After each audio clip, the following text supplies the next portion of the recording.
everything in the house. DeAngelo began rummaging throughout the house. He then returned to the master bedroom and asked Jane Doe number 6 where her purse was. She stated it was on the refrigerator. He grabbed her and said, "You're going with me." He took her to the family room where she saw that an Afghan had been draped over a lamp. DeAngelo retrieved a knife from the kitchen, held the knife to her throat, and said, "If you do everything I ask, I won't hurt you."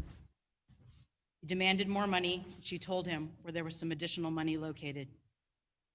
DeAngelo unlawfully kidnapped and carried away Jane Doe number 6 with the intent to commit robbery within the meaning of Penal Code Section 209, using both a gun and a knife to do so. His decision to move her away from her husband was more than merely incidental, as it substantially increased the risk of harm to her above and beyond the crime of robbery itself. After finding more money, DeAngelo returned to the family room. Jane Doe number 6 heard the sound of a zipper, and DeAngelo said, "Do what I want you to do." He straddled her back and forced his penis into her hands, which was sticky with lotion. DeAngelo forced her to orally copulate him and then vaginally raped her.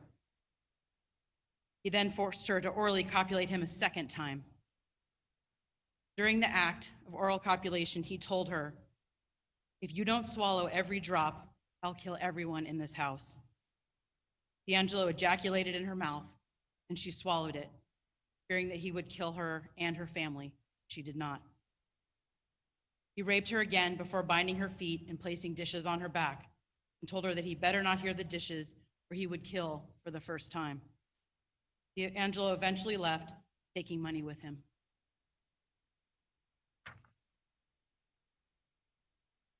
Defense counsel wish to be heard as to count 19. Your Honor. Regarding count 19 and the charge of offense of kidnapping with intent to commit robbery of Jane Doe number 6, having occurred May 17, 1977 in the county of Sacramento, a violation of Penal Code Section 209, how do you plead to that? Guilty. There's also an allegation that you personally used a firearm in the course of that robbery, violation of Penal Code Section 12022.5. You admit or deny that? I admit. There's also an allegation that you personally used a knife in the course of that robbery in violation of Penal Code Section 12022. You admit or deny that? I admit. Regarding the uncharged offense of rape of Jane Doe number 6, having occurred on May 17th, 1977 in the county of Sacramento, a violation of Penal Code Section 261, do you admit or deny that? I admit. Regarding the uncharged offense of robbery of Jane Doe 6 and John Doe 5, having occurred May 17th, 1977 in the county of Sacramento, a violation of Penal Code Section 211, do you admit or deny that? I admit. Regarding the uncharged offense of false imprisonment of Jane Doe number 6 and John Doe number 5, having occurred on May 17th, 1977 in the county of Sacramento, a violation of Penal Code Section 236, do you admit or deny that? I admit. Regarding the uncharged offense of making a criminal threat to Jane Doe number 6 and John Doe number 5, having occurred May 17th, 1977 in the county of Sacramento, violation of Penal Code Section 422, do you admit or deny that? I admit. Thank you, counsel. Your Honor, in regards to count 20, on May 28th, 1977, John Doe number 6 worked the swing shift and arrived home at 12:30 a.m. His wife and young son were already asleep in their house on Palmer House Drive in Sacramento County. He joined his wife in their bed and went to sleep. Later, both of them woke up and heard a rattling sound at the door, then heard the door slide open. They saw a masked male coming through their door carrying a flashlight and a large caliber weapon. The man, Joseph DeAngelo, told them, "Lay perfectly still, or I will kill all of you. I will kill you, I will kill her, I will kill your little boy." DeAngelo ordered Jane Doe number 7 to bind her husband's hands and feet with cord that he had brought with him. After binding Jane Doe's hands and feet, he removed shoelaces from shoes that were in the closet and retied the bindings. He repeatedly stated that he just wanted food and money and began rummaging through the house. DeAngelo walked down the hall and into other rooms before returning and placing dishes on John Doe number 6's back. He held a knife to his neck and said, "Don't make a move, or I will kill everyone in the house. As I promised before, I'm only going to get food and money, then go to my van and eat it. If I hear a sound, I'll come in and kill everyone." DeAngelo then forced Jane Doe number 7 into the living room at gunpoint, where he already had a towel laid out on the floor. He bound, blindfolded, and gagged her before rummaging through other rooms of the house. DeAngelo unlawfully kidnapped and carried away Jane Doe number 7 with the intent to commit robbery within the meaning of Penal Code Section 209 and used a gun and a knife to do so. His decision to move her away from her husband was more than merely incidental, as it substantially increased the risk of harm to her above and beyond the crime of robbery itself. The movement greatly minimized the chances of escape by removing the threat of someone who might be able to stop his crimes and increase the possibility of further crimes being inflicted upon her. DeAngelo eventually returned to the living room, and Jane Doe number 7 heard the sound of a zipper. He masturbated before vaginally raping her the first time. DeAngelo forced her to change positions before raping her a second time and then sodomizing her, placing his penis in her anus. After he was finished, DeAngelo could be heard rifling through the other rooms. Eventually, they no longer heard him in the house. John Doe number 6 waited, rolled over, knocked the dishes off his back. He was able to get the telephone receiver off and dial the phone with his hands still bound behind his back. Thank you. Counsel wish to be heard regarding count 20. Your Honor. Regarding count 20 and the charge of offense of kidnapping with intent to commit robbery of Jane Doe number 7, which occurred May 28th, 1977 in the county of Sacramento, a violation of Penal Code Section 209. How do you plead? Guilty. There's also an allegation that you personally used a firearm in the course of that robbery, a violation of Penal Code Section 12022.5. Do you admit or deny that? I admit. There's also an allegation that you personally used a knife in the course of that robbery in violation of Penal Code Section 12022. Do you admit or deny that? I admit. Regarding the uncharged offense of rape of Jane Doe number 7, having occurred on May 28, 1977, in the county of Sacramento, a violation of Penal Code Section 261. Do you admit or deny that? I admit. Regarding the uncharged offense of robbery of Jane Doe 7 and John Doe number 6, having occurred May 28, 1977, in the county of Sacramento, a violation of Penal Code Section 211. Do you admit or deny that? I admit. Regarding the uncharged offense of false imprisonment of Jane Doe number 7 and John Doe number 6, having occurred on May 28, 1977, in the county of Sacramento, a violation of Penal Code Section 236. Do you admit or deny that? I admit. And regarding the uncharged offense of making a criminal threat to Jane Doe number 7 and John Doe number 6, having occurred May 28, 1977, in the county of Sacramento, a violation of Penal Code Section 422. Do you admit or deny? I admit. Counsel? Thank you, Your Honor. In regards to count 21, on October 1st, 1977, Jane Doe number 8 and her boyfriend, John Doe number 7, were asleep in their bedroom.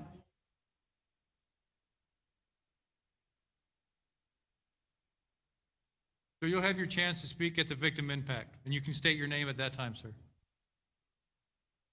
They lived in a duplex on Tuolumne Drive in the county of Sacramento. They were awakened by a masked male suspect who was holding a gun and a flashlight. The man was Joseph DeAngelo. DeAngelo said, "Shut up. Don't make a move or I'll kill you. I want your dope. I know you have some and I'll look for it and I'll find it." He spoke in a harsh whisper through clenched teeth. DeAngelo told Jane Doe number 8 to tie her boyfriend's hands together with shoelaces. He then tied her hands behind her back and tied both of their feet, also with shoelaces. DeAngelo left the bedroom and could be heard going through the house, opening drawers, closing the drapes, and opening the sliding glass door. DeAngelo returned to the bedroom and forced Jane Doe number 8 to get up and go into the living room. She saw that he was pointing a gun at her and did as she was told. When they got to the living room, he told her to lay face down on the carpet. She noticed that the living room lamp was on and her boyfriend's robe had been draped over it. She heard a ripping sound, and then DeAngelo placed a towel around her eyes. He held a gun to her head, saying, "Don't move, don't even breathe, or I will blow your brains out." Joseph DeAngelo unlawfully kidnapped and carried away Jane Doe number 8 with the intent to commit robbery within the meaning of Penal Code Section 209, using both a gun and a knife to do so. His decision to move her away from her boyfriend was more than merely incidental, as it substantially increased the risk of harm to her above and beyond the crime of robbery itself. John Doe number 7 called out from the bedroom asking if she was okay. DeAngelo told her to say yes, and she did. DeAngelo went into the bedroom and placed dishes and a salt shaker on John Doe number 7's back and told him not to move. He would kill her boyfriend. DeAngelo returned to the living room and straddled Jane Doe number 8's back, putting his penis in her hands and forcing her to masturbate him. He then rolled her over and vaginally raped her and forced her to change positions, raping her again while holding a knife to her neck. When he was done, he retied her feet and eventually left. DeAngelo took her wallet, money, and driver's license.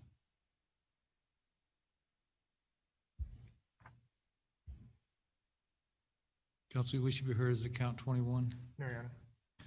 Regarding count 21 and the charge of offensive kidnapping with intent to commit robbery, Jane Doe number 8, having occurred on October 1st, 1977, in the county of Sacramento, violation of Penal Code Section 209. How do you plead, sir? Guilty. There's also an allegation that you personally used a firearm in the course of that robbery, a violation of Penal Code Section 12022.5. Do you admit or deny? I admit. There's also an allegation that you personally used a knife in the course of that robbery in violation of Penal Code Section 12022. Do you admit or deny that, sir? I admit. Regarding the uncharged offense of rape of Jane Doe number 8, having occurred on October 1st, 1977, in the county of Sacramento, a violation of Penal Code Section 261. Do you admit or deny? I admit. Regarding the uncharged offense of robbery of Jane Doe number 8 and John Doe number 7, having occurred October 1st, 1977, in the county of Sacramento, a violation of Penal Code Section 211. Do you admit or deny? I admit. Regarding the uncharged offense of false imprisonment of Jane Doe number 8 and John Doe number 7, having occurred on October 1st, 1977, in the county of Sacramento, a violation of Penal Code Section 236. Do you admit or deny? I admit. And regarding the uncharged offense of making a criminal threat to Jane Doe number 8 and John Doe number 7, having occurred October 1st, 1977, in the county of Sacramento, a violation of Penal Code Section 422. Do you admit or deny? I admit. Counsel. Your Honor, as to count 22, on October 21st, 1977, Jane Doe number 9 and her husband, John Doe number 8, were asleep in their room on Gold Run Avenue in Sacramento County. Their 2 children were also asleep in their own rooms. Jane Doe number 9 was awakened by a masked man standing in their bedroom, holding a gun, shining a flashlight in their eyes. He told her to wake her husband. When she did, the man told them that he would blow their brains out if they moved. The man in the bedroom holding the gun was Joseph DeAngelo. DeAngelo ordered Jane Doe number 8 to roll over and gave her several shoelaces and ordered her to tie her husband's hands behind his back. DeAngelo said through clenched teeth, "I have a .357 Magnum.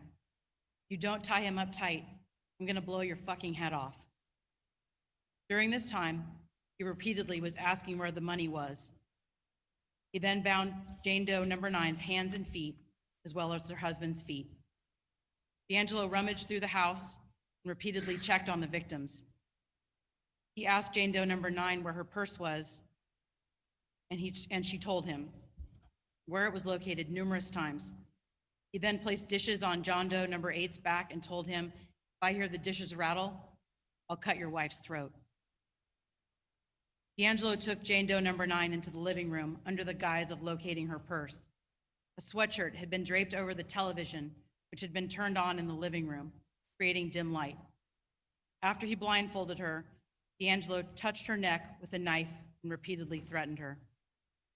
Joseph DeAngelo unlawfully kidnapped and carried away Jane Doe number 9 with the intent to commit robbery within the meaning of Penal Code Section 209, using both a gun and a knife to do so. His decision to move her away from her husband was more than merely incidental, as it substantially increased the risk of harm to her above and beyond the crime of robbery itself. DeAngelo forced Jane Doe number 8 to orally copulate him, and then he untied her feet and vaginally raped her and sodomized her. 3 rings were taken from her hands, along with a cap and beer.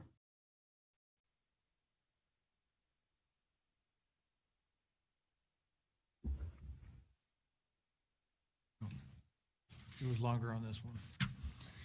Regarding count 22, do you wish to be heard as the factual basis? No, Your Honor. Regarding count 22 in the charge of offense of kidnapping with intent to commit robbery of Jane Doe number 9 having occurred on October 21st, 1977 in the county of Sacramento, a violation of Penal Code Section 209. How do you plead? Guilty. There's also an allegation that you personally used a firearm in the course of that robbery in violation of Penal Code Section 12022.5. You admit or deny that? I admit. There's also an allegation that you personally used a knife in the course of this robbery in violation of Penal Code Section 12022. Do you admit or deny? I admit. Regarding the uncharged offense of rape of Jane Doe number 9 having occurred on October 21st, 1977 in the county of Sacramento, a violation of Penal Code Section 261, do you admit or deny that? I admit.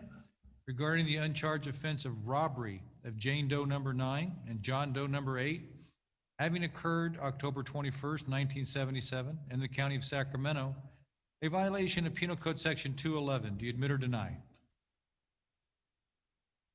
I admit. Regarding the uncharged offense of false imprisonment of Jane Doe number 9 and John Doe number 8, having occurred October 21st, 1977 in the county of Sacramento, a violation of Penal Code Section 236, do you admit or deny? I admit.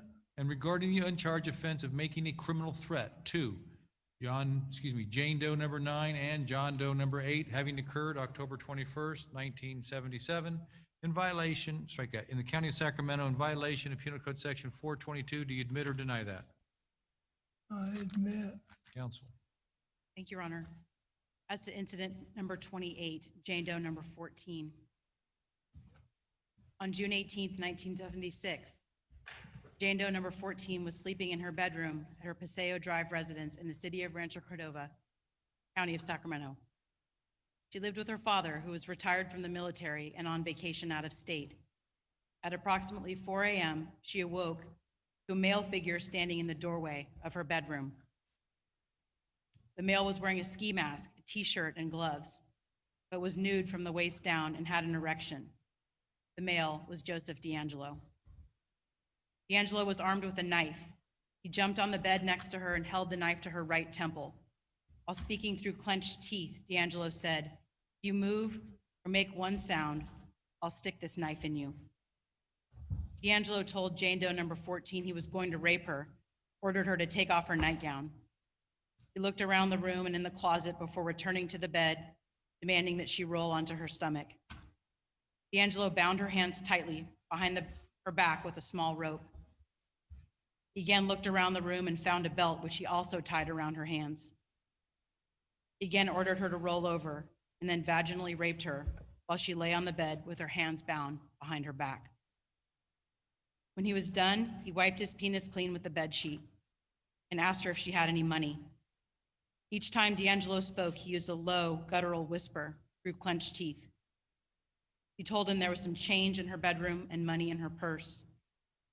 Before leaving the room, DeAngelo tied her feet together with a bra and an electrical cord from her hairdryer and gagged her while placing a slip in her mouth. Once DeAngelo left her room, she could hear him rummaging through the house. Eventually, everything became quiet. She was able to free herself from her bindings, walk to her father's bedroom, and knock the phone onto the floor to get assistance from the operator. DeAngelo fled with $15 and 2 packs of cigarettes. Counsel, we should be heard as to incident number 28. No, Your Honor. Mr. DeAngelo, regarding the uncharged offense of rape of Jane Doe number 14, having occurred on June 18th, 1976, in the county of Sacramento, a violation of Penal Code Section 261, do you admit or deny that? I admit.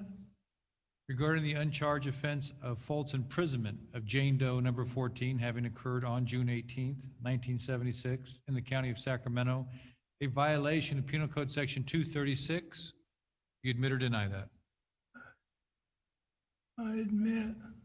Regarding the uncharged offense of making a criminal threat to Jane Doe number 14, having occurred June 18th, 1976, in the county of Sacramento, violation of Penal Code Section 422, do you admit or deny that? I admit. Thank you, counsel. Thank you. In regards to incident 29 and 30, during the early hours of July 17th, 1976, 2 teenage sisters, Jane Doe number 15 and Jane Doe number 16, were home alone at their residence on Marlboro Way in the city of Carmichael, county of Sacramento. Their parents were out of town for several days. The sisters were asleep in separate bedrooms when Jane Doe number 15 was awakened by a male straddling her back. The male was Joseph DeAngelo. He told her, "You make a move, I'm going to stab this right through your neck." He then felt a poke to the back of her neck several times with what she believed was a knife. DeAngelo then struck her several times on the head before grabbing her arms and pulling them behind her back, binding her hands and legs with string and gagging her with a pair of stockings. She was able to see the suspect had a knit mask covering his entire head. Before leaving the room, DeAngelo said, "Don't you move or I'll kill you. I'm going to steal some stuff and I'll be gone in half an hour." DeAngelo then went into the bedroom of Jane Doe number 16. Once in the room, DeAngelo placed his hand over her mouth. She screamed and he said, "Shut up.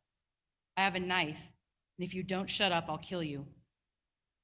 He attempted to restrain her, but she ran out of the room. He caught up to her and hit her in the back of the head, and she fell. Jane Doe number 16 pretended to be unconscious while DeAngelo bound her hands behind her back, bound her legs, gagged her with a sock, and dragged her back to her bedroom. He then left her in the room and could be heard rummaging throughout the house, but eventually returned to Jane Doe number 16, unbound her legs, straddled her back, and forced her to use her hands to masturbate him. He placed some type of lotion on his penis prior to that time. DeAngelo then came close to her ear and asked, "Have you ever fucked before?" She shook her head. No. DeAngelo then repeatedly vaginally raped her. In between the rapes, he would rummage through the house and then return only to rape her again. When he was finished, DeAngelo asked her where the money was in the house. Eventually, the house was quiet, and she was able to loosen her bindings and call for assistance. DeAngelo took money and an opal ring from the residence. Thank you, counsel. Wish to be heard as to incident 30. No, Your Honor. Regarding the uncharged offense of rape of Jane Doe 16, having occurred on July 17th, 1976, in the county of Sacramento, violation of Penal Code Section 261, do you admit or deny that? I admit. Regarding the uncharged offense of false imprisonment of Jane Doe 15 and Jane Doe 16, having occurred on July 17th, 1976, in the county of Sacramento, violation of Penal Code Section 236, do you admit or deny? I admit. Regarding the uncharged offense of making a criminal threat to Jane Doe 15 and Jane Doe 16, having occurred July 17th, 1976 in the County of Sacramento. Violation of Penal Code Section 422. Do you admit or deny? I admit. Thank you, counsel. Thank you, Your Honor. In regards to incidents 31 through 33, Jane Doe number 17 lived with her husband and their two daughters, Jane Doe 18 and 19, at their residence on Malaga Way in the city of Rancho Cordova in the County of Sacramento. Her husband worked the night shift and was away from home most nights. On August 29th, 1976, 3 o'clock in the morning, Jane Doe number 17 and her two daughters were asleep when Jane Doe number 18 was awoken by the sound of chimes that were hung near her bedroom window. It was a warm evening, and many of their windows had been left open. When Jane Doe number 18 looked toward the window, she saw a silhouette of a male trying to pry her window screen off. When she sat up, the male ducked down. Jane Doe number 18 ran to her mother's room and told her someone is trying to break into the house. The two of them went to her sister's room to wake her, but were unable to do so. They looked in the backyard and then quickly went to the kitchen to use the phone. As the mother was dialing the phone, they could hear the curtain rod crash to the floor. Shortly thereafter, they saw a male standing directly in front of them. The man was Joseph DeAngelo. The first words he uttered were, "Freeze, or I'll kill you all," and told her to hang up the phone. He was holding a gun in one hand and a club in the other hand and was naked from the waist down. As DeAngelo drew closer to them, Jane Doe number 17 grabbed him by the wrist to turn the gun away from her family. His response was to strike her in the head several times with the club he was holding. After beating her into submission, he told them all he wanted was their money. When he asked if there was anyone else in the house, Jane Doe number 18 said that her sister was asleep in her own bedroom. He then tried to tie the mom, Jane Doe number 17's hands behind her back, but she struggled with him.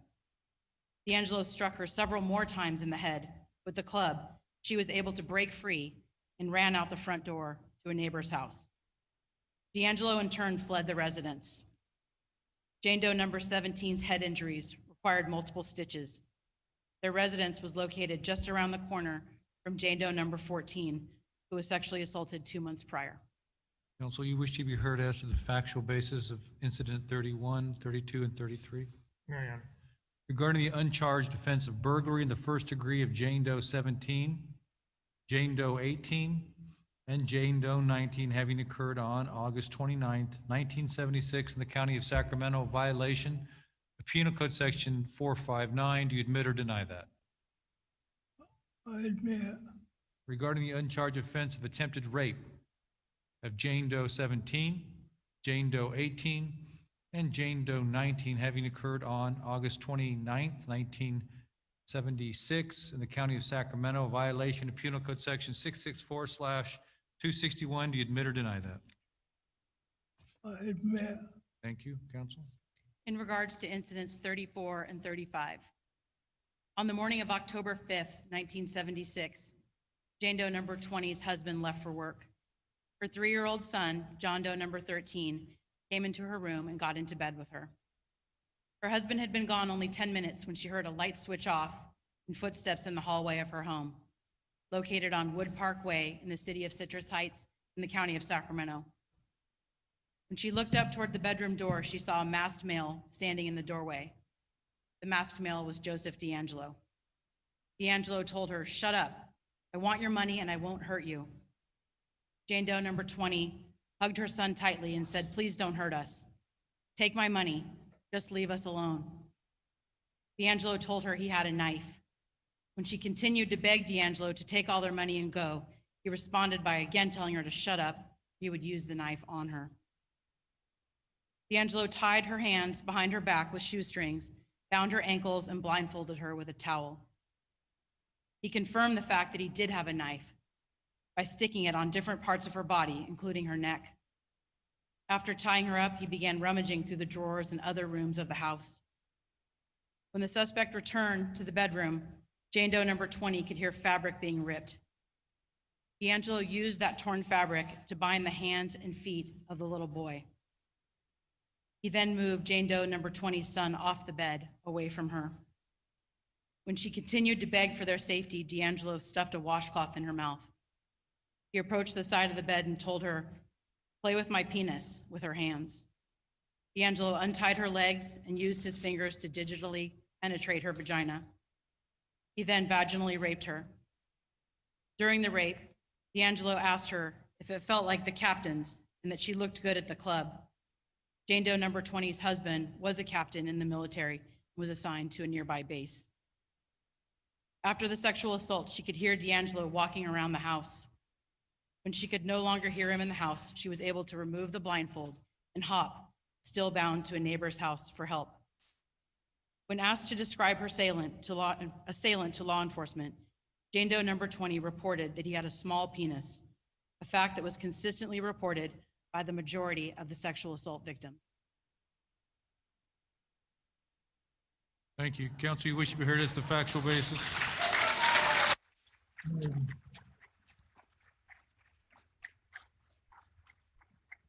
You wish to be heard? No, Your Honor.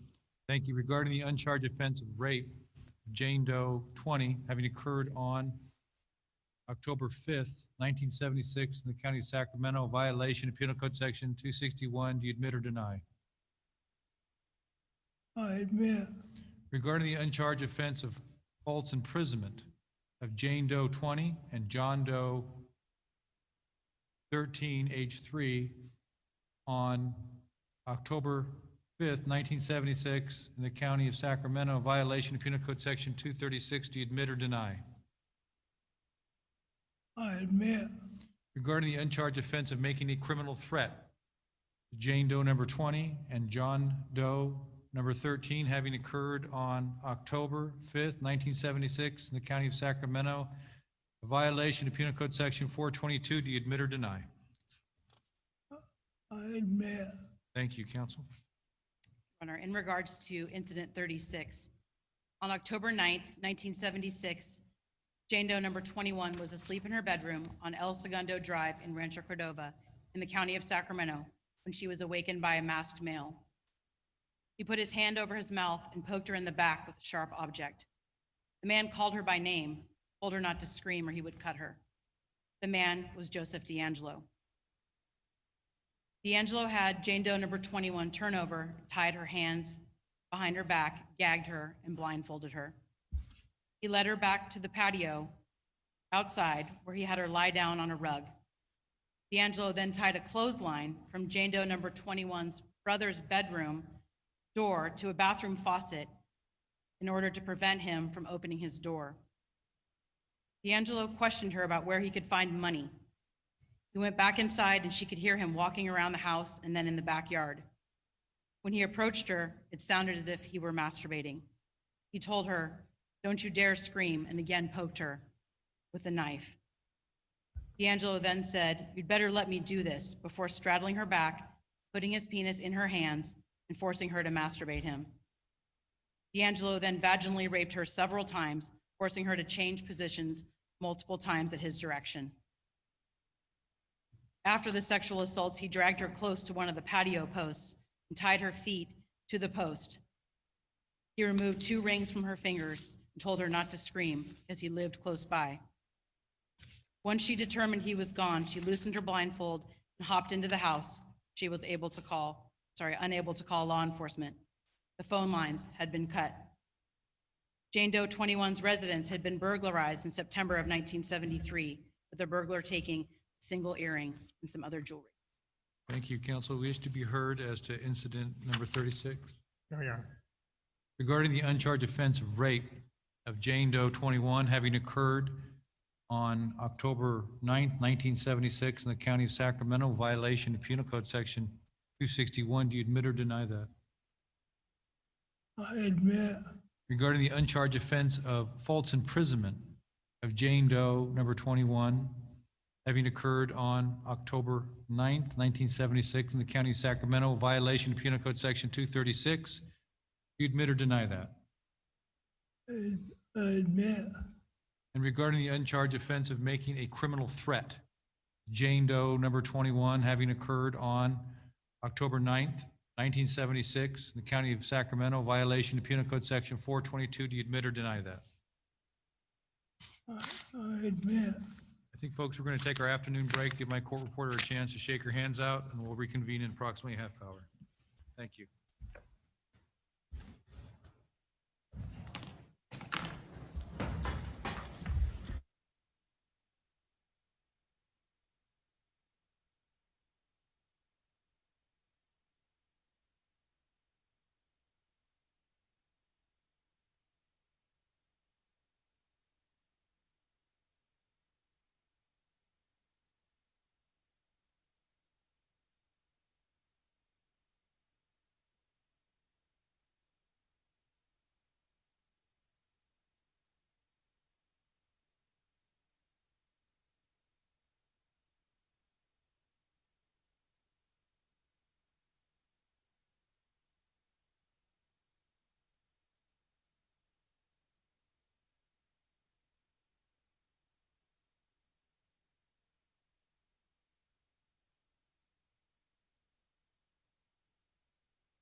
Quiet, please.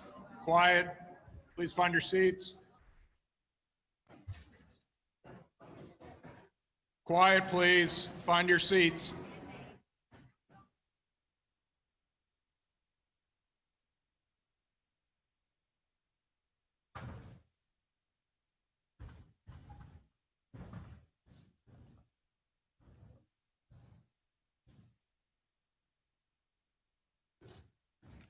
Please remain seated and come to order. Department 24 is back in session.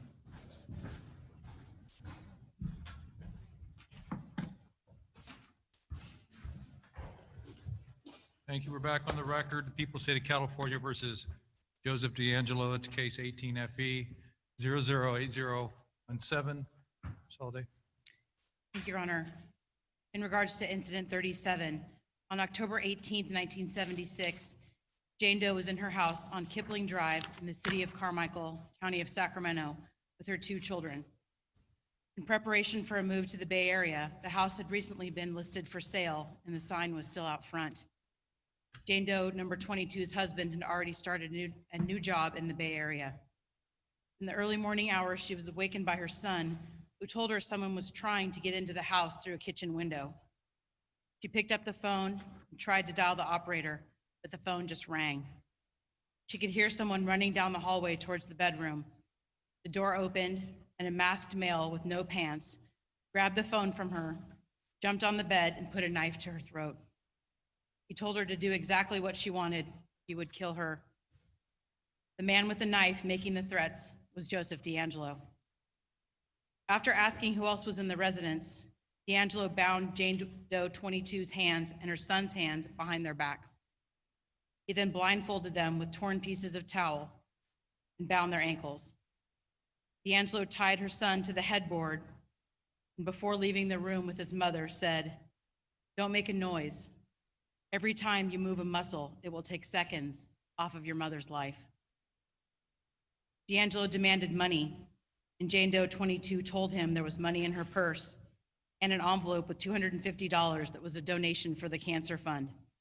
He took all of it. Jane Doe 22 was forced to the ground on her back. DeAngelo covered her face with a towel, stuffed a rag in her mouth, and untied her feet, removed her underwear, and vaginally raped her. He then rolled her over and forced her to masturbate him while her hands were tied behind her back. DeAngelo then forced her to orally copulate him and raped and sodomized her several more times. In between the rapes, he would wander around the house, eat food, open drawers, only to return and rape her again.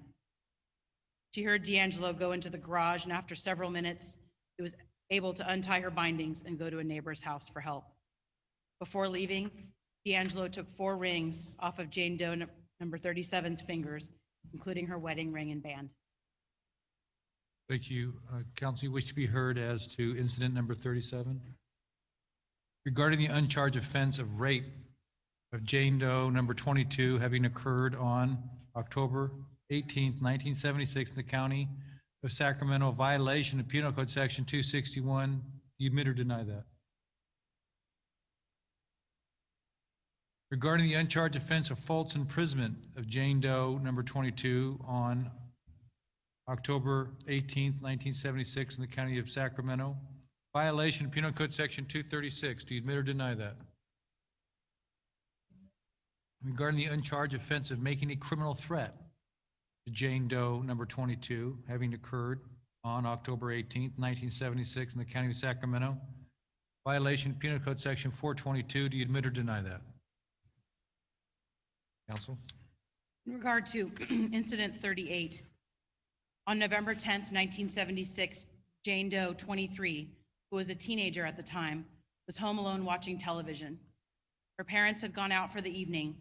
She was in the family room in their home on Greenleaf Drive in the city of Citrus Heights, county of Sacramento. At 7:30 p.m., she heard a loud noise, and her dog, who was sitting on her lap, began to shake and bark. Moments later, a man entered the family room and grabbed her, told her to shut up or he would kill her. Her dog began to bark, and the man kicked it viciously. The intruder was Joseph DeAngelo. He was wearing a leather-like welder's hood and told her he only wanted money, but then proceeded to tie her hands behind her back with black shoestrings. DeAngelo then forced her outside into the backyard. Once outside, he bound her ankles with shoelaces and demanded money. She told him she didn't have any. The victim saw DeAngelo had a bike with him, and there were numerous shoelaces that were draped over the handlebars of the bike. DeAngelo returned to the house, turned off the television, put the screen back on the window, and locked the rear door to the home. He then untied the bindings on her ankles and forced her to a nearby drainage ditch, which ran along the back of the property. After walking a quarter of a mile in the ditch, DeAngelo forced her down on the bank and retied her ankles. He started ripping and cutting her jeans and removed them. He started moving his hands up and down her thighs and asking her questions about where she went to school. Jane Doe, 23, initially reported that she was forced to walk further away from her home, told to sit down and not move for 20 minutes. She said that DeAngelo had then walked off, leaving her just sitting on the edge of the drainage bank. She was able to untie her wrists and ankles and walk back towards the home. When she reached a neighbor's house, she called for help. After Joseph DeAngelo was arrested, Sacramento County Sheriff's Detective Sergeant Michelle Hendricks was asked to re-interview Jane Doe number 23 to confirm her original statements to law enforcement from 1976. During the 2018 interview, Jane Doe 23 admitted that she had been vaginally raped on the bank of the drainage ditch by DeAngelo. At the time of the event, she was young and too embarrassed and ashamed to talk about it. Thank you, counsel. You wish to be heard as to incident number 38? No, Your Honor. Regarding the uncharged offense of kidnapping Jane Doe number 23, having occurred on November 10th, 1976 in the county of Sacramento, violation Penal Code Section 207. Do you admit or deny that?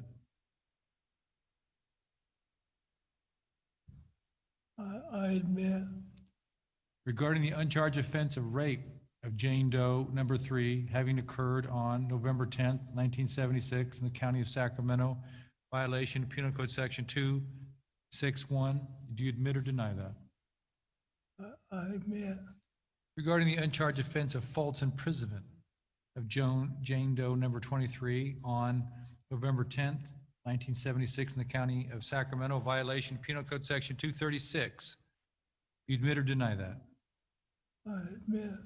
And regarding the uncharged offense of making a criminal threat to Jane Doe number 23, having occurred on November 10th, 1976, county of Sacramento, violation of Penal Code Section 422. Do you admit or deny that?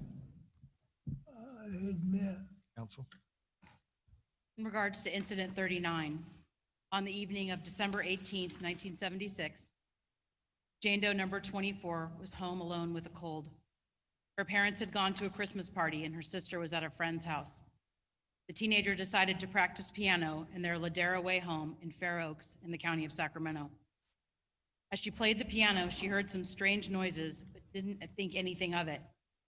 Moments later, she looked to her side and saw a man who immediately held a knife to her throat and told her, "Make a move and I'll kill you." It was Joseph DeAngelo that held the knife to her throat. DeAngelo asked when her parents would be returning so he would know how much time he had. She said she didn't know. DeAngelo told her to get up and said, "Get moving. If you say anything or flinch, I'll push the knife all the way in and I will be gone in the dark of night." DeAngelo then tied her hands behind her back with shoelaces that he had in his pocket and forced her outside into the backyard. Once in the backyard, DeAngelo forced her to take a seat on the picnic bench. He bound her legs, gagged, and blindfolded her. He walked back in and out of the house several times, and she could hear him opening cabinets and drawers. DeAngelo then asked her if she had ever fucked a man. She replied, "No." DeAngelo took her hand and placed it on his penis. He forced her to masturbate him until he ejaculated. DeAngelo stood up, untied her leg bindings, pulled her jeans and underwear off. He cut her bra off with his knife and ripped her shirt off. He pushed her back on the picnic bench, binding her legs again. DeAngelo went back inside the house and returned several minutes later and forced her back inside the home to her parents' bedroom. He threw her onto the bed and vaginally raped her. Afterwards, he forced her outside again and then brought her into the family room where he raped her another time. DeAngelo went into the dining room and could be heard rummaging through a buffet cabinet. He returned to the family room, dragged her closer to the fireplace, and raped her yet another time. Before climbing off of her, DeAngelo said, "I've seen you at school before, and you sure look good." After 10 minutes of silence, Jane Doe number 24 was able to get to the phone and call a neighbor for help. Later, her parents determined a lotion bottle, 2 gold rings, a necklace, a BB gun, and a photo were missing from their home. Counsel, you wish to be heard as to incident number 39. No, Your Honor. Regarding the uncharged offense of rape of Jane Doe number 24, having occurred December 18th, 1976 in the county of Sacramento, a violation of Penal Code Section 261, do you admit or deny that? I admit. Regarding the uncharged offense of false imprisonment of Jane Doe number 24, having occurred on December 18th, 1976 in the county of Sacramento, a violation of Penal Code Section 236, do you admit or deny that? I admit. And regarding the uncharged offense of making a criminal threat to Jane Doe number 24, having occurred December 18th, 1976 in the county of Sacramento, violation of Penal Code Section 422. Do you admit or deny that, sir? I admit. Counsel. In regards to incident number 40, on January 18th, 1977, Jane Doe number 25's husband was out of town on business. At the time, they lived on Glenville Circle in the city and county of Sacramento. Jane Doe number 24 was 5 months pregnant at this time. As she was falling asleep that evening, she sensed someone was in the room. She opened her eyes and saw a man, Joseph DeAngelo, standing in her bedroom, pointing a flashlight in her face. When Jane Doe number 25 asked who it was, DeAngelo told her, "Be quiet, and I won't hurt you." He told her to roll over, and she tried to explain to him that because she was pregnant, she couldn't roll onto her stomach. He then pushed her onto her stomach and tied her wrists and ankles. When she was on her stomach, he put his knife to the right side of her neck and said, "All I want is your money, just your money, and then I'll leave. If you don't tell me where it is, I'll slash you or just cut you up." She told him where he could find the money, and he began rummaging through the house. When DeAngelo returned to the bedroom, he blindfolded her. She could hear a popping noise and asked DeAngelo what the noise was. He told her to guess. She then realized he was masturbating. DeAngelo straddled her back and tried to place his penis in her hands, but was not able to do so due to her positioning. He rolled her over, untied her legs, told her to put her legs around his neck as if he were her husband. DeAngelo then vaginally raped her and ejaculated inside her. DeAngelo left the room, continued to rummage through the home, broke a piggy bank, and took loose change. He then returned to the bedroom, pulled her to the edge of the bed, and forced her to orally copulate him. He pushed her back onto the bed and raped her a second time. When he was ready to leave, he asked for her car keys. She eventually heard the car start and leave. DeAngelo took coins, cash, a photograph of the victim, and several pieces of jewelry from the home. Thank you, counsel. You wish to be heard as to incident 40. No, Your Honor. Regarding the uncharged offense of rape of Jane Doe number 25, having occurred on January 18th, 1977 in the county of Sacramento, a violation of Penal Code Section 261. Do you admit or deny that? I admit. Regarding the uncharged offense of false imprisonment of Jane Doe number 25, having occurred on January 18th, 1977 in the county of Sacramento, a violation of Penal Code Section 236. Do you admit or deny that? I admit.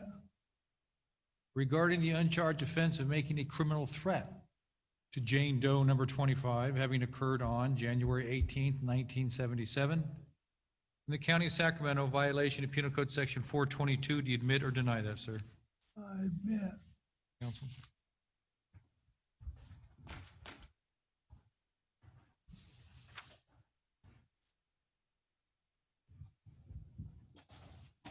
Mr. Ho.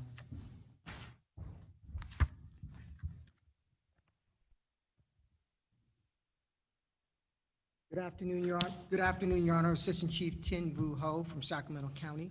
Thank I you. have the factual basis for incident 41. May I proceed? Please. Jane Doe number 26 lived alone in a single-story house on Primrose Avenue in the city of Citrus Heights, County of Sacramento. On the evening of January the 23rd, 1977, the victim entertained some friends for dinner. Soon after midnight, everyone left the residence, leaving her home alone. After falling asleep, she was awakened at about 1:30 a.m. on January the 24th, 1977, by Joseph DeAngelo, who grabbed her by the arms. As she struggled to free herself, Jane Doe number 26 felt something cold and sharp against her throat. The defendant told her, "Roll over on your stomach and put your hands behind your back. All I want is your money." He threatened her with an 8-inch ice pick.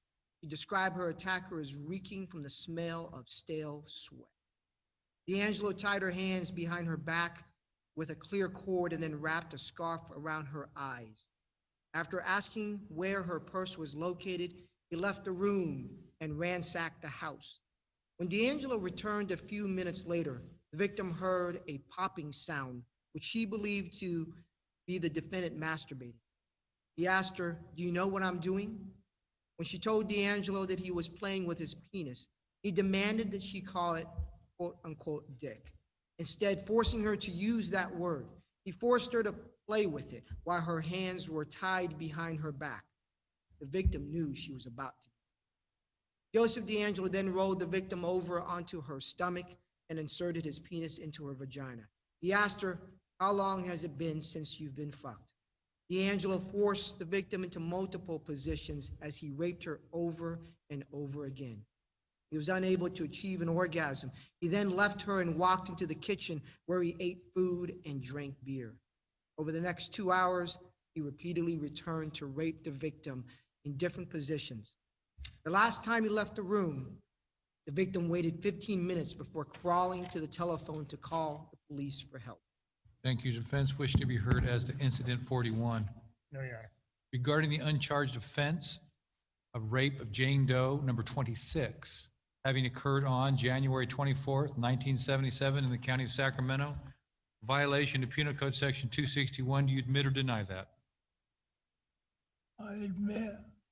Regarding the uncharged offense of false imprisonment of Jane Doe, number 26, having occurred January 24th, 1977 in the county of Sacramento, a violation of Penal Code Section 236, do you admit or deny that? I admit. Regarding the uncharged offense of making a criminal threat, Jane Doe, number 26, having occurred on January 24th, 1977 in the county of Sacramento, a violation of Penal Code Section 422, do you admit or deny that, sir? I admit. Thank you, counsel. Your Honor, in regards to incidents 42 and 43, Jane Doe, number 27, lived with her husband and 6-year-old daughter, Jane Doe, number 28, in a single-story home on Heathcliff Drive in the city of Carmichael, County of Sacramento. When her husband left for work at approximately 6:30 a.m. on February the 7th, 1977, Jane Doe, number 27, walked through the house to make sure all the doors were locked. About 10 minutes later, he felt someone else's presence in the house. He turned around, and Joseph DeAngelo was standing there with a gun pointed right at her. He was wearing a ski mask and said, "Don't scream or I'll shoot you. I just want your money." DeAngelo forced her to sit at the kitchen table as he tied her hands behind her back with shoelaces that he brought with him. The defendant used granny knots, the same type of knots left at the scene of the Majori murders. When DeAngelo led her into the bedroom, she knew he was about to be raped. He forced her to lay face down on the bed while he tied her ankles, placing a pillow over her head. DeAngelo sat on top of her with his hand cupped over her mouth. He told her to shut up. He felt the gun and reached for it. As the two began struggling over the weapon, DeAngelo began to hit the victim several times and told her to stop fighting or he would hurt her daughter.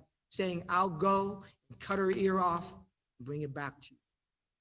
Pressing his face against hers, he said, "If you make one move, I'll kill you."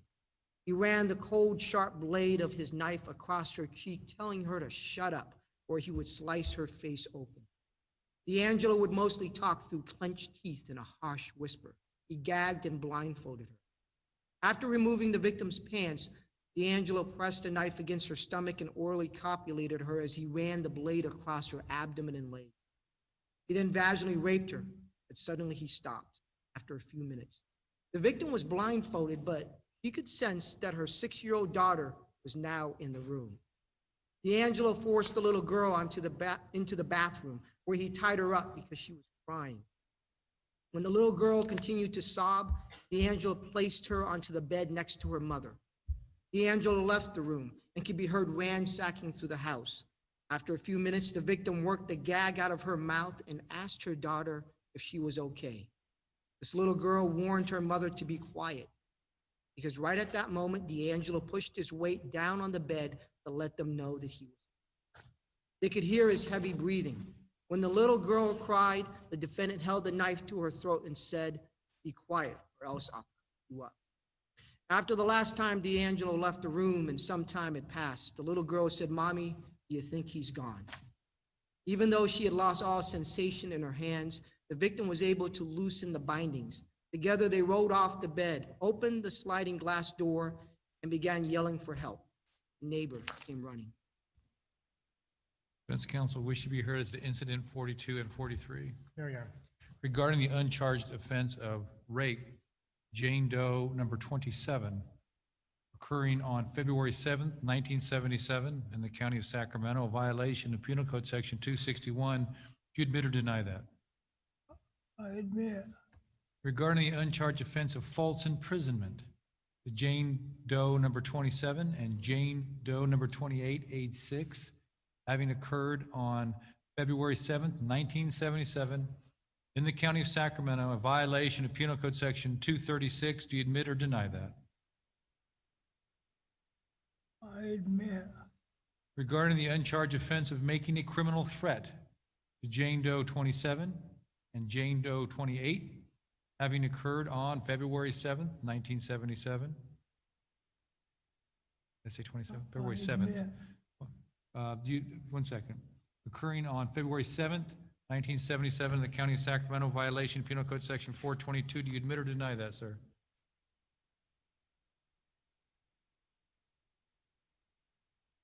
I admit. Thank you, counsel. Your Honor, incident 44. Thank you. Jane Doe number 29 lived alone on Thornwood Drive in the city and county of Sacramento. The residence is a single-story house. On the evening of March 7th, 1977, the victim returned home from a friend's residence around 9 p.m.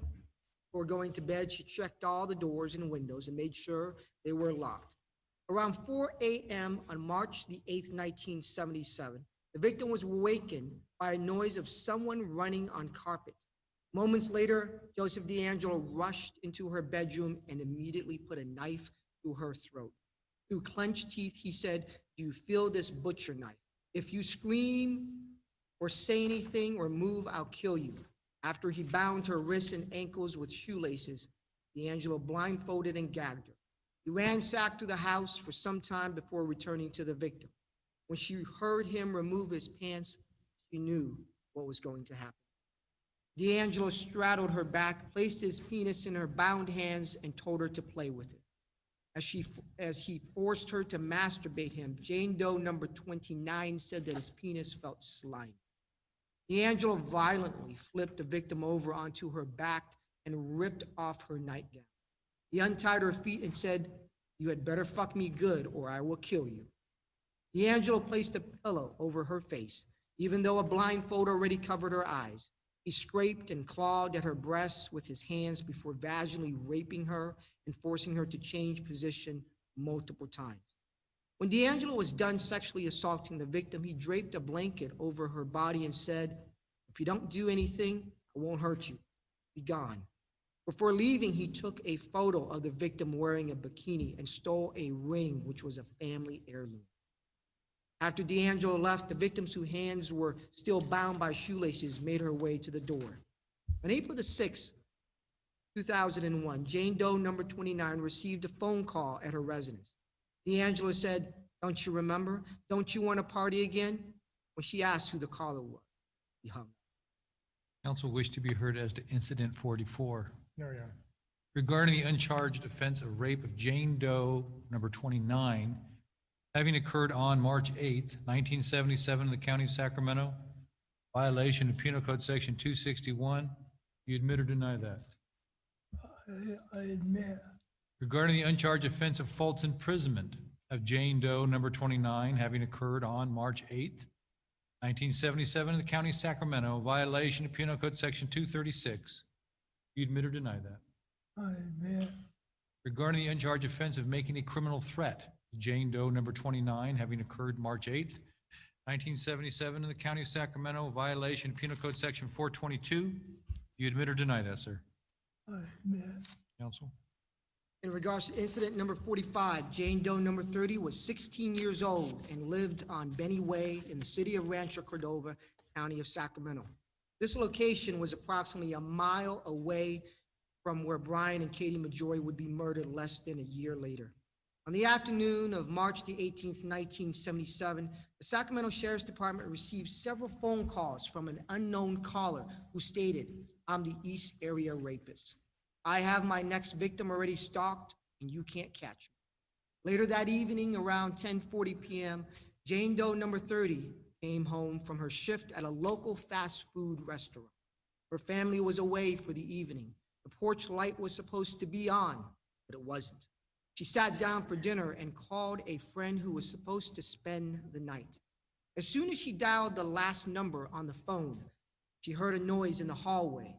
It was Joseph DeAngelo. Wearing a mask and carrying a hatchet, he ran straight to her. "Don't scream or I'll kill you," he threatened. Using shoelaces he brought with him, DeAngelo tied the victim's wrists and ankles with granny knots. Blindfolded with strips of cloth and gagged, he laid on the floor. DeAngelo walked around the house, and each time he walked by her, he clicked scissors in her ears. During this time, the phone kept ringing, which made him nervous, and so he moved her to the living room. He asked her, "You ever fucked before?" When she said no, Joseph DeAngelo orally copulated the victim and then vaginally raped her as she cried out in pain. The victim's name tag on her uniform was clearly visible. While sexually assaulting her, DeAngelo often referred to her first name. He continued to sexually assault the victim and forced her to masturbate. She heard DeAngelo repeatedly walking around the backyard. The neighbor owned a large German Shepherd that stayed in their backyard. After DeAngelo's arrest in 2018, a former friend named Gary S. told law enforcement that DeAngelo was attacked by a German Shepherd when they, as teenagers, burglarized a house in Gold River. Angry at the dog, DeAngelo set it on fire with an M80 firecracker. At one point during the night, the victim heard knocking at the front door and her friend yelling. Eventually, the friend and her father entered the house and freed the victim from the bindings, but DeAngelo got away. Detectives from the Sheriff's Department found 2 partially consumed bottles of Diet Dr. Pepper on the side yard near the gate. The victim did not leave the soda there. When Joseph DeAngelo was arrested in 2018, detectives found numerous bottles of Diet Dr. Pepper in his home. It was his drink of choice. Counsel, you wish to be heard as to incident number 45. No, Your Honor.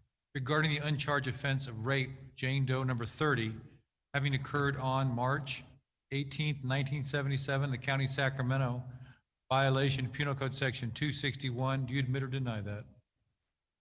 I admit. Regarding the uncharged offense of false imprisonment of Jane Doe number 30, having occurred on March 18th, 1977, in the county of Sacramento, a violation of Penal Code Section 236. You admit or deny that? I admit. Regarding the uncharged offense of making a criminal threat to Jane Doe number 30, having occurred on March 18th, 1977, in the county of Sacramento, a violation of Penal Code Section 422. You admit or deny that? I admit. Counsel? In regards to incidents 46 and 47, Jane Doe number 31 visited her friend, John Doe number 14, who lived on Winter Brook Drive in the city of Orangeville, County of Sacramento. On the evening of May the 4th, 1977, friends had dinner together at the residence. Earlier in the evening, the victim felt as if someone was watching her when she took her dogs outside. Even the dogs acted strange. She thought nothing of it. At approximately 12:15 a.m. on May the 5th, 1977, John Doe number 14 walked Jane Doe number 31 outside to her car. As they reached the driveway, Joseph DeAngelo approached them. Wearing a mask and pointing a gun at them, he said, "Get in the house." Once inside, he forced them face down on the floor next to each other. DeAngelo threw shoestrings to Jane Doe number 14 and forced her to tie her friend's wrists behind his back and his ankles together. After tying her up as well, DeAngelo stacked a cup and a saucer on each of their backs. He threatened the male, "If you move or make a sound with that dish, I'm going to blow your brains out. I'll kill her and let you hear it." DeAngelo ransacked the house and repeatedly stated that all he wanted was money, but he wanted more.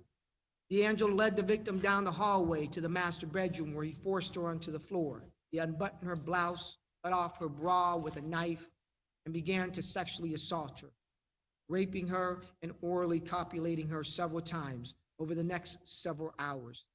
He repeatedly went back to her and threatened her and raped her. She described DeAngelo that evening as wearing a Navy-style jacket. Witnesses who saw DeAngelo flee from the scene of Brian and Katie's murder described him as also wearing a brown Navy-style jacket. Thank you. Defense counsel wish to be heard as to incident 46 and 47. Your Honor. Regarding the uncharged offense of rape of Jane Doe number 31, having occurred on May 5th, 1977 in the county of Sacramento, a violation of Penal Code Section 261. You admit or deny that?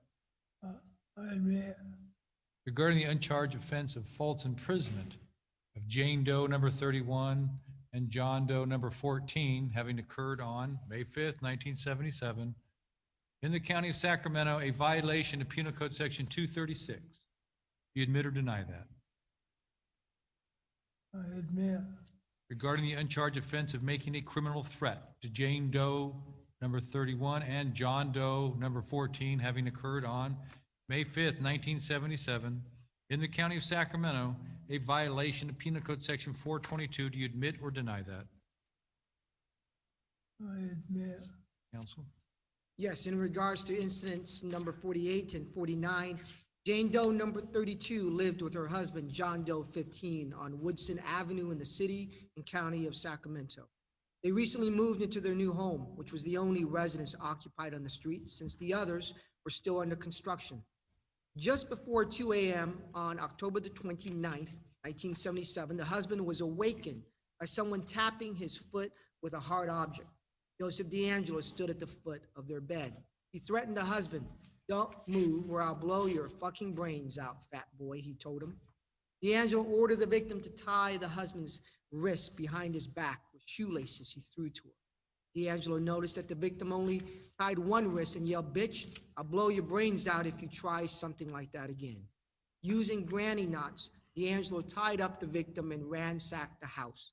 He soon returned to Jane Doe number 32 and forced her into the living room. And by doing so, he unlawfully kidnapped her and carried her away with the intent to commit robbery within the meaning of Penal Code Section 209.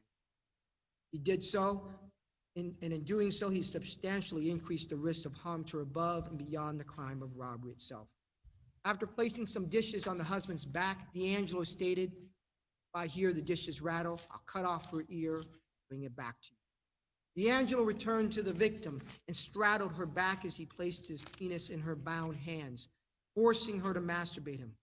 DeAngelo forced the victim to orally copulate him and then vaginally raped her.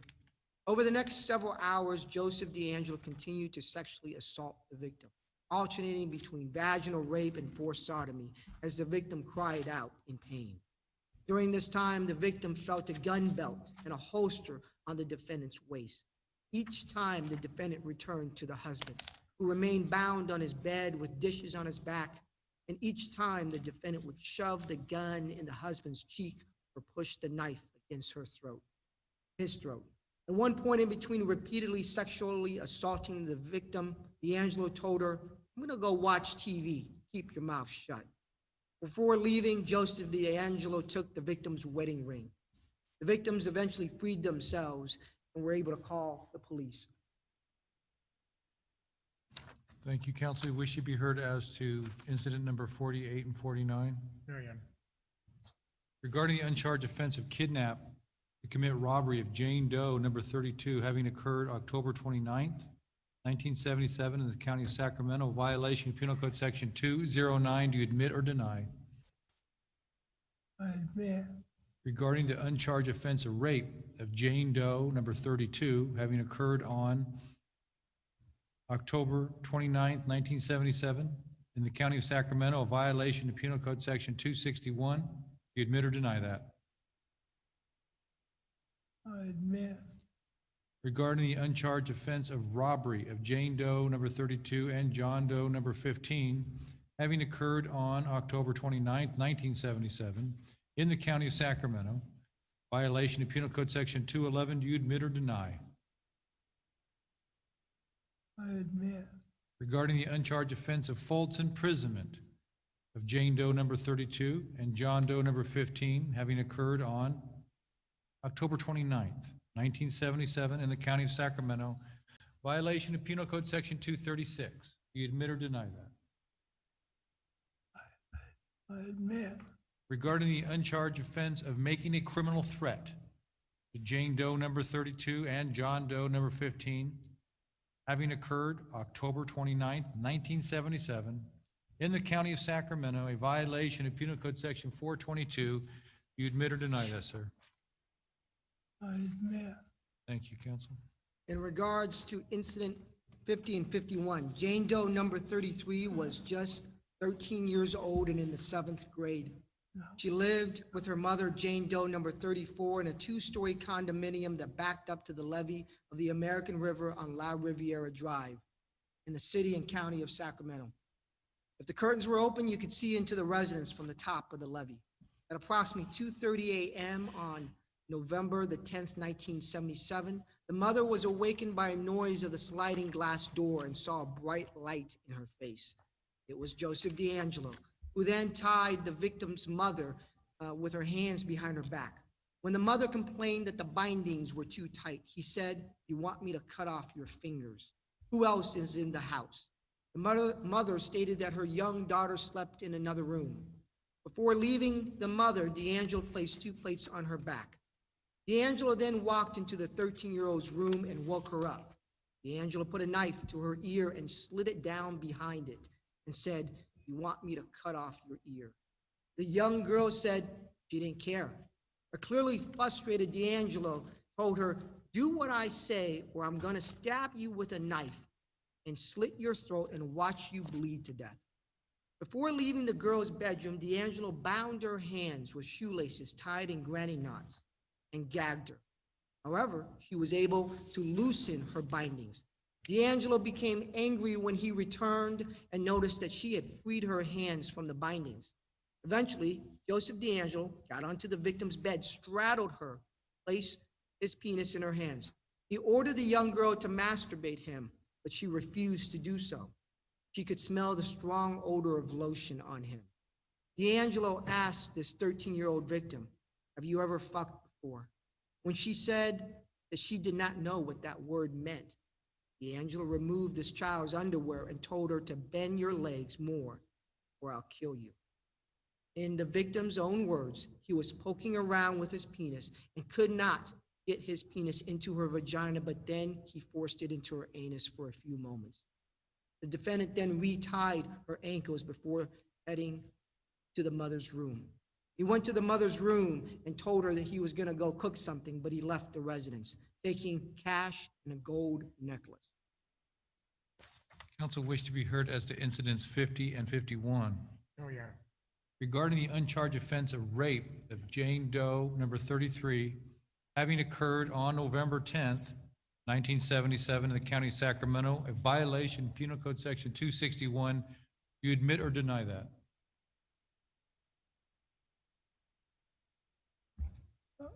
I admit. regarding the uncharged offense of robbery of Jane Doe 33 and Jane Doe 34 having occurred November 10th, 1977, in the county of Sacramento, violation Penal Code Section 211. Do you admit or deny that? I admit. Regarding the uncharged offense of false imprisonment of Jane Doe number 33 and Jane Doe number 34 having occurred November 10th, 1977, in the county of Sacramento, violation of Penal Code Section 236. Do you admit or deny that? I admit. Regarding the uncharged offense of making a criminal threat to Jane Doe number 33 and Jane Doe number 34, having occurred on November 10th, 1977, in the county of Sacramento, violation of Penal Code Section 422. Do you admit or deny? I admit. Counsel? In regards to incident number 52, Jane Doe number 34 lived in a single-story house with her husband and children on Revelstock Drive in the city and county of Sacramento. The victim went to bed around 11:30 p.m. on the evening of December the 2nd, 1977. The victim's young child slept in bed next to her because her husband was not home. Shortly after falling asleep, the victim was immediately awakened by someone poking her and shining a flashlight in her face. It was Joseph DeAngelo, standing there. The defendant told her, "Get up, come with me or I'll hurt your little boy." DeAngelo spoke in a harsh whisper through clenched teeth like he was angry. James Huddle, the defendant's former brother-in-law, told law enforcement that the defendant would speak in harsh whisper through clenched teeth when he became angry. The defendant forced his way into the victim's house through the family room window, with the intent to commit robbery and rape.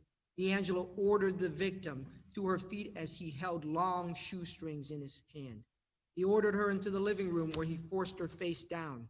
Using the same granny knots that were found at the Majori murder scene, he tied the victim's hands behind her back and her ankles. Joseph DeAngelo removed her underwear and possessed the intent to rape the victim, but he left when he heard a group of boys outside the residence talking loudly. DeAngelo frequently looked out the window to see what they were doing and seemed nervous. Before leaving, he stole the victim's ring. Counsel, you wish to be heard as to incident number 52. No, Your Honor. Regarding the uncharged offense of burglary in the first degree of Jane Doe number 35 having occurred December 2nd, 1977, in the county of Sacramento, a violation of Penal Code Section 459. You admit or deny that? I admit. Regarding the uncharged offense of attempted rape of Jane Doe number 35 having occurred on December 2nd, 1977, in the county of Sacramento, violation of Penal Code Section 664/261. Do you admit or deny that? I admit. Counsel? Your Honor, incident number 53 and 54 are the last of the Sacramento uncharged crimes. Jane Doe number 36 was 15 years old, and Jane Doe number 37 was 14 years old. They were sisters and lived at home with their parents on College View Way in the city of Carmichael, county of Sacramento. On the evening of January the 28th, 1978, their parents left the residence to attend the Sacramento Symphony. Two girls were home alone and watched television until about 10 p.m. when they both went to bed in their separate bedrooms. Shortly after falling asleep, the older sister heard some thumping noises and got out of bed to check outside her window.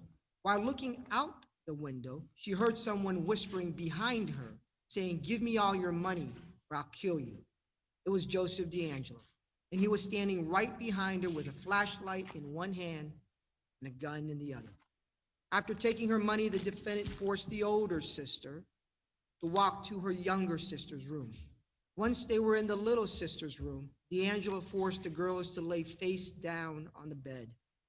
After doing so, he covered the older sister's head with a pillow, tied both wrists behind her back, and told them, "I'm going to look around the house. If you move, I'll kill you, cut your throat, and slip away in the fog." Upon returning to the bedroom, Joseph DeAngelo removed their underwear and forced each of them to masturbate him with their hands tied behind their back. With both girls in the room together, Joseph DeAngelo took turns vaginally raping both of them, telling them to relax and not to talk to him. he repeatedly raped them before leaving the house. The parents returned home later that night and found their daughters tied up. The bindings were so tight that the girl's father had to use a knife to cut them off. The defendant had used shoelaces to tie up both victims and took a picture of the younger sister with him. Thank you. Counsel, you wish to be heard as to incidents 53 and 54. No, Your Honor. Regarding the uncharged offense of rape of Jane Doe number 36 and Jane Doe number 37 having occurred on January 28, 1978 in the county of Sacramento, violation of Penal Code Section 261, do you admit or deny that? I admit.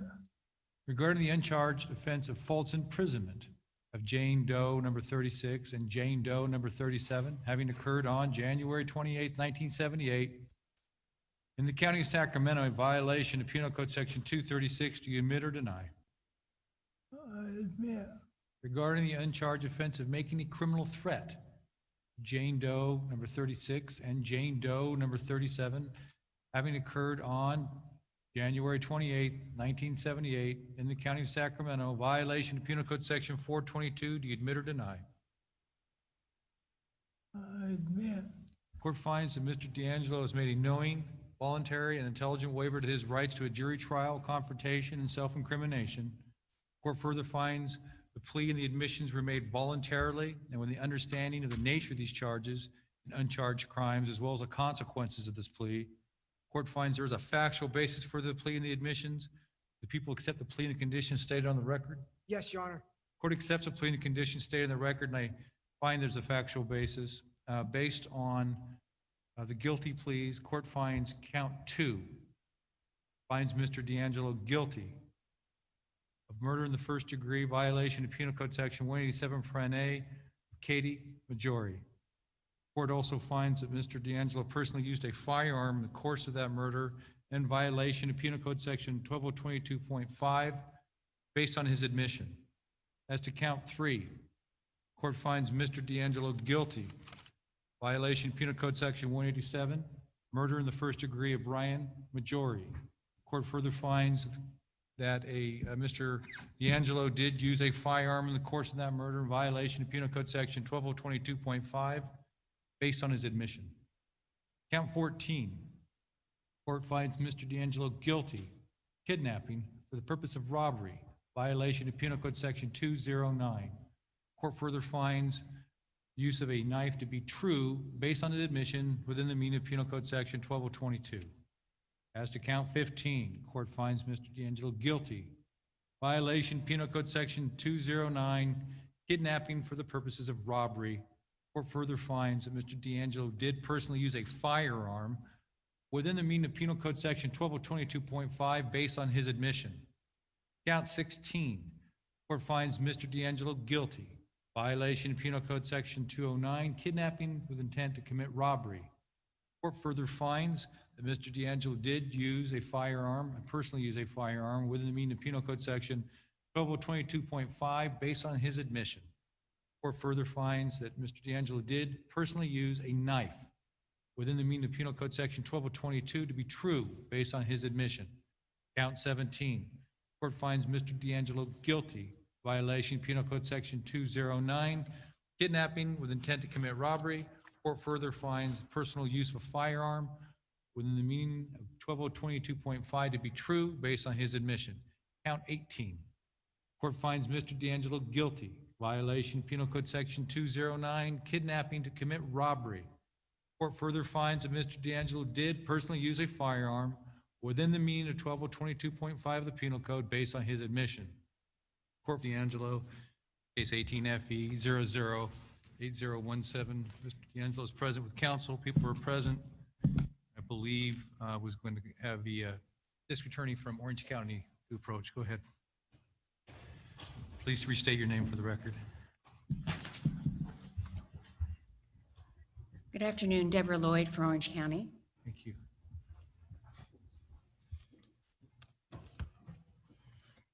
Good afternoon, Your Honor. Todd Spitzer, District Attorney, Orange County. May I Good afternoon, proceed sir. with the factual basis? Please, sir, go ahead. Thank you very much.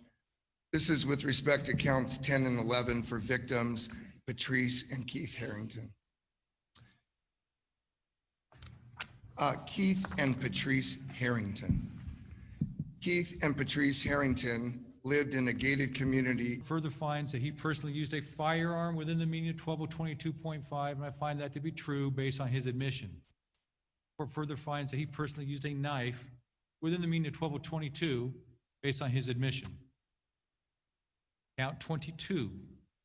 Court finds Mr. DeAngelo guilty, violation Penal Code Section 209, kidnapping with intent to commit robbery. Court further finds that Mr. DeAngelo personally... Prosecutors from 6 California counties spares the 74-year-old from the death penalty. Welcome to The Four. I'm Christina Rendon, in today for Alex Savage. And hello again, everyone. I'm Heather Holmes. Joseph DeAngelo has remained nearly silent since his arrest in 2018 until today, when he uttered those words guilty several times. He admitted to his reign of terror that lasted several decades. KTV's Evan Sarnofsky joins us now live with more on what happened today in Sacramento. Evan? Well, Heather, today victims and their families got some justice when the Golden State Killer